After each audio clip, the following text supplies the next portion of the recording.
Right, guys, welcome to the Stay Strong Collective channel. What I want to do here is educate you, inspire you, and motivate you to take charge of your own performance. Something that we do at the Stay Strong Collective is we go across 4 key areas of your life, whether it's your mind, your body, your business, or your leadership skills. The reason for this is purely to give you some actual structures and strategies around how to actually elevate your performance personally and from an emotional standpoint.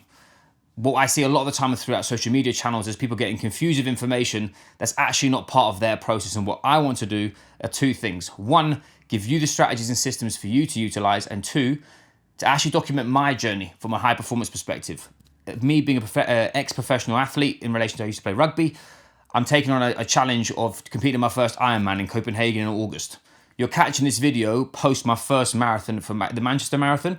And what I want to do is break down the complex tasks and tools that I've used from a nutritional standpoint, from a physical standpoint, from an emotional standpoint, as well as running my own business. What I want to do is show you how to integrate these into your process. So first things first, what I want to stress is you need to make sure you put this into your journey. Me personally, as I said, I've been in part of a gym and worked in a gym since I was 15. So I've got a lot high training age. So when I talk about myself being able to run a marathon, I've got years of experience being in the gym. I know a lot of people that are going to be watching this are going to be similar. Ex-athletes, people that used to play sport, people that have run for a long period of time.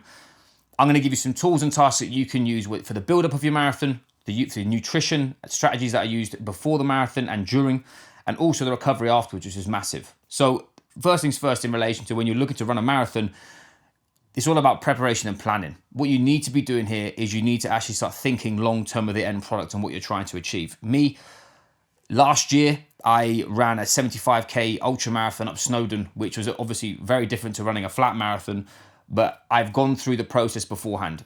For the Manchester Marathon, the difference was obviously speed, and that it was actually going to be flat. So what we've done is I've actually looked at joint structures that are going to be needed to actually stay stable throughout the whole journey. This is not a powerlifting competition. I think a lot of people do when they go onto a marathon training program is they think that it's high rocks, or they think that they have to be the ultimate hybrid athlete. Depending on who you are and what you do, that's prevalent. Me personally, I come from a strength and conditioning background. I do follow the sort of heavy lifting as well as running protocols, but what I have done is actually structured them and strategized around my race. So the closer you get to your race, the more the sort of heavier, the more speed and the intense your workouts will be, but the volume will be smaller. Now, from a nutritional standpoint, and it's something that I'd like to come across, is this is not a health protocol. When you're looking at, especially at the Stay Strong Collective that I work for, we look at the human first approach. If you have not got a base level of nutrition sorted to start with, you will struggle with this. If you have the interventions that we're trying to do, we're trying to stop gastrointestinal distress, which basically means you're not going to shit yourself. What we want to do is actually fuel your performance so you feel like you've got continual energy, and also be efficient. Now, what I see a lot of the time, especially, is this dogmatic approach that there is some people that are running on fat, for example, using a ketogenic based diet, or high fat, very low carb. The main thing is do you want to be competitive? If you want to be competitive, and that's competitive against yourself, it's not necessarily competitive against other people, you need to use carbohydrate, period. Your body uses carbohydrate from your sort of zone 3 to zone 4 running, basically your heart rate above 140, 145. It becomes very inefficient to use fat at that process. Now, if you could just be like a snail and jog your marathon and take 12 hours, or if you're looking to be competitive and looking to actually run your fastest time, you're going to have your heart rate at a higher level. So carbohydrates essential. One that everyone misses is electrolytes. You're not going to be hydrated, and not being hydrated is actually the key thing for you to actually be effective and maintain energy production. So having a good company, I'm not sponsored by them but we use Precision Hydration. They've been great for their salt tablets, or LMNT, for example. They're really, really good. You want something really high strength. And also tapering into the event. Now, tapering into the event means obviously we're pulling down the volume, we're letting the body recover. But that comes, once you're tapering down, what we're going to look to do is to super compensate with carbohydrate. Now, what you do is you're probably going to be eating, for me personally, I have between 200 and 300 grams of carbs a day. For a male, you want to carb load 2 days before your marathon. As a female, you want to carb load 3 days before your marathon, because females take longer to absorb glycogen. Glycogen is just stored energy. what you want to be doing is super compensating and increasing your carbohydrate by easily nearly 2 times. So I was eating 600 grams of carbs a day. Now, if you don't track your food, this can be very difficult. But to put it into context, a bagel is 50 grams of carbohydrate. So I was having 600 grams worth of carbs per day. So I was eating everything. And the other thing to distinguish is, as I mentioned before about the health protocol, you can't get that level of nutrition in from clean food. You could not just get 600 grams of carbs from rice without feeling like you've got a turd stuck to your throat being minging. You'd be full as a flea. This is where with sport nutrition is imperative. Intra-workout or not. Now, one last thing that from a nutritional standpoint to know is I know some of you guys will be using gels. If you're using gels, be very aware that if you haven't used them before, you can get distress in your gut, i.e. you're either going to get, it's going to feel like you've got a knot in your gut or colic, or you are going to feel like you want to shit yourself after you've had one. Try and be taking them every single run in your training. Because you can say allow your gut to get used to it. And also you need to be having enough water because there's such a big bolus of carbohydrate in there. When it came down to the actual race, because of I'm quite a heavy dude, weigh 98 kilos, because my heart rate's so high and my energy expenditure is high, I was consuming 30 grams of carbs per half an hour. I'd have something straight at the start, and then every half an hour, 25 minutes to half an hour, I personally went 2 gels and then a Cliff Bar, or you can use Cliff Blocks, or you can use, I use Talk Blocks, which is like just an energy bar. And every half an hour, I'm making sure that's coming in. So obviously packing up, having that on you. And water-wise, I went through 2.5 litres I ran the race in 3 hours, 37.59. There you go. But for me, the key thing from that was my nutrition strategy leading in. One thing that I forgot to mention is fiber is a massive one. If you're the kind of person that gets to competition and you have to go to the bathroom, that's 2 things. That's a stress response, but also that can be a too much carbohydrate response. If you pull down fiber 2 or 3 days before, that can actually help with that gastric problem, and you actually won't have you basically won't have any shit inside you to basically shit out. So we pull fiber down just to maximize our potential of maintaining and keeping as much energy as possible throughout that period. So yeah, ran the race, something that I've never done before. I've done marathons, like sort of ultra marathon type stuff, which has been very long and slow. I ran across Singapore with a 58k with a 10 kilo vest last year, the year before last. I've done north to south there, which is 38k, and then I've also ran an ultra marathon up Snowdon last year for Macmillan, which we made just £10,000. But I've never actually ran a race to try and be competitive. And again, competitive's against me. Bit of reflection about the race personally. I didn't realise how much it would take out of me. I think if people are watching this, they're quite similar to me. Is I train 6 days a week, and training for me it is physical preparation, but it's also meditation. I use it to actually calm down and escape. My central nervous system is absolutely fried. From a physical standpoint, my body is very sore, but just be aware that you're not going to be cooking on gas as soon as you finish a marathon. So people that are looking to get back into competition, I know a few people that are running the marathon, but they also do BJJ, for example. Just be very mindful of your recovery. And recovery tactics that I used actually post race, that was literally a no holds barred calorie day. I ate. We went to an American burger diner and had burger, fried chicken, and burritos, because I burnt 4,000 calories, but the actual amount that I would have burnt would be way more than that. Do I eat that on a normal day? No. Post race, go out and enjoy it. I'm not that kind of person that says you've got to have chicken and broccoli. That's just boring. But something that I think some people could really benefit from is some compression tights. I wore them after the race. X2U do really good ones, or Skins. Again, not affiliated. They're really tight, and they actually help with blood circulation, and that's what you want to be doing. And I know there's a big thing around using ice baths at the moment, and for recovery, they're great. I think if you can get into something cold post, brilliant, and sit there. If you can't, contrast bathing at home is brilliant. To be honest, all I've done is water dog, eating. I've drank way more water than usual because that's going to help, and got way more sleep. And that's something I think a lot of people watching this will struggle with, is actually maximising their sleep potential. And me, I actually spent more time in bed than usual on purpose because I had to lead into the race. So I hope that's helpful. I know I've alluded to long term what I started with. I've alluded to how to sort of operate throughout the race, and I've also alluded to your recovery. Any questions? Let me just drop in the comments. Slightly send me a message. I'm more than happy to help you with some stuff that we do and stuff that we can help you with. At the Stay Strong Collective, what we try and do is we give you stuff that's actionable. So don't worry.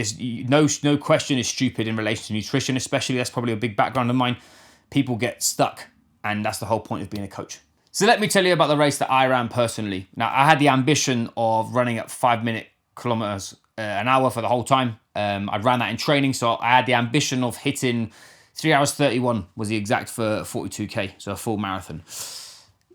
Start line was definitely one of the hardest bits for me. I'm a rusty door in relation to my body. I'm an old rugby player. I need a lot of warm up, but obviously when you're at the start line, you're like a sardine can. You've got everybody there is literally bouncing into you, and everyone's getting geared up, just jumping around, but not really warming up. So again, something for you to be thoughtful of is actually warming up before you get to the start zone. And I wasn't nervous. Like I felt I've put in a lot of effort into training. I've done a lot of running over the last 3 months.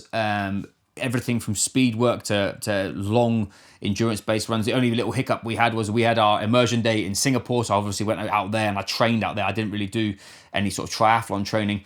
And then Bali, and running in Bali is like smoking 300 cigarettes when you're running on the road because of the pollution. So it's just not happening. Started the race and I felt good. I felt I was running with two friends of mine, Brad Foster, shout out to him, and Dan Gribbin. Obviously, we were running together, but with the onus of we're running our own race. I wanted to see how fast I could go. It was a big challenge for me. I've never ran that far for speed. I've done 28k in training, which went well. Some lessons there I mentioned before around sort of nutrition strategies. I'd practiced my nutrition strategies before, and I'd adjusted them for this race. First hour, so the first hour I hit just over 12k. I felt really, really good. The marathon's a bit of a weird environment because it's also such an experience seeing all the people that are around you. There's so many kids with boards and people handing out food and screaming and shouting. The main thing that I actually found for the marathon was the community element. Everyone there just have a good time, and it didn't matter what background you're from, what you did as a job. I don't know, whatever your fucking skin color was or any of that kind of rubbish. There was none of that. What it was such a nice hive environment of people that were just in such a good headspace, wanting to achieve something and do something great, and also gearing you on, because as you get through the race and I got to about 24k and it started to go a bit dark. I strategized my as I mentioned before, my carbohydrate consumption of about 30 grams per hour, so basically a gel every half an hour, and you just sort of you get into rhythm. And for me, I don't actually run with earphones, and the reason why I don't run with earphones or do any conditioning with earphones unless I'm on the bike in the TT, because otherwise someone would die. I don't, because in the Ironman I'm not allowed to wear them. So this is literally starting with the end in mind, is I've got to get used to running 4 hours or 3.5 hours or whatever without distraction. And something that I've learned, especially training that way, is you'll be very surprised about how distracted you need to be. I think people massively rely on their phones way too much and absorbing information and more. It sounds quite counterintuitive when you're doing a YouTube video, but also from a perspective of this here was game situational for me. I had no earphones on, pushing and seeing how far I could go just with the demons in my head. Not literal demons, but just me. Your subconscious goes wild and starts kicking off when you start getting tired, and obviously the little voice in the back of your head saying, mate, you could pull up here, you could start running at 5:30 pace or 6 minute pace. Throughout the race, unfortunately, Dan, he started to slow up, started getting some digestive issues, didn't shit himself, just to clarify, he just felt ill. So Brad held back for a bit, and long story short, Brad caught me up with an hour and a half to go. He rang me, said, mate, I'm incoming. And he sped up, and I pulled back a tiny little bit just to wait for him. At first, you emotionally like, I can't wait. But actually, to the end, to be honest, it actually dragged me through the race. The last 12k was horrendous because I've never done it before, and it was something that my body wasn't used to, and something that I've done this. We did 75k up and down Snowdon over 24 hours. That was in 15k. Lots, so we had 2 hours on, 2 hours off. I've never ran this for speed, and I'm a rugby player, speed and power based all day, not any sort of endurance is definitely more of a brain game than a physical one, but your body does start to tire. But I'm always a big believer that if you can train your mind to keep pushing forward, your body will follow. Last 12K, very much locked and loaded. We were hanging around the sort of 5:05 mark. I knew I'd get in the 3 hour, just over the 3 hour 30 mark. Got to 42K at 3 hours 34, and I thought I'd done. I turned the corner and I saw the finish line, and it was 700 meters away. Broke me. I was raging. I think if you saw the photos of me, I literally look like I'm about to cry going over the line. I wasn't crying, just so everybody knows, but I was absolutely hanging. But it is a very strange experience running down that home straight. I think something that you need to take in and absorb, especially, is that when you're in this sort of position where you're doing something that's been so big and so sort of like euphoric in relation to, you've worked so hard to do something, taking in those moments is imperative. And I think actually absorbing that, we got a wicked photo with the B of Manchester. So yeah, the actual race itself, that's how I ran it. Now, my personal philosophy around it was, I'm going to get to my race pace and I'm going to stay there as long as I possibly can. Some people will tell you to go quick and then just let yourself die off. So for me personally, it'd be going 4:45 and then by the end going 5:30 pace. I was the opposite. I wanted to sit in gear, get it to gear 5 and keep moving forward. And I wasn't out to race anybody else. I was out to race myself. 3 hours 38 on the official, 3 hours 37:59 on the official clock. Massively happy with it. Could I have gone a bit faster? Maybe a tiny bit. Could I have done a bit more? Of course. But then what we're looking at there is a bit of a mental gap between the gap and the gain. You're measuring the ideal and what you've just done, or are you measuring how far you've come and what you've just achieved? And that's where the magic is, especially if you're in the high performance space in any relation, is you always are going to want to do more. If I got to 3:30, I would have said to myself I could get to 3:20. If I'd done 3:45, I'd have been absolutely raging because I haven't got anywhere near. Having the self-awareness around that is massively important when you are racing, and everyone tells you just got to go out and enjoy it. Back your training, back your systems, back your sort of understanding about you're going to go all in and throw the fucking kitchen sink at this thing and just see what happens. Because you can evaluate, you can see what happens next, and you can actually strategize the next one if you want to do one. I said to myself when I got over the start of the finish line, I was like, thank fuck I don't have to do that ever again, apart from the Ironman in August and probably a half Ironman in July, and also another crazy race that we're doing as well. So yeah, very much a learning lesson for me, and I hope that information has been helpful for you too.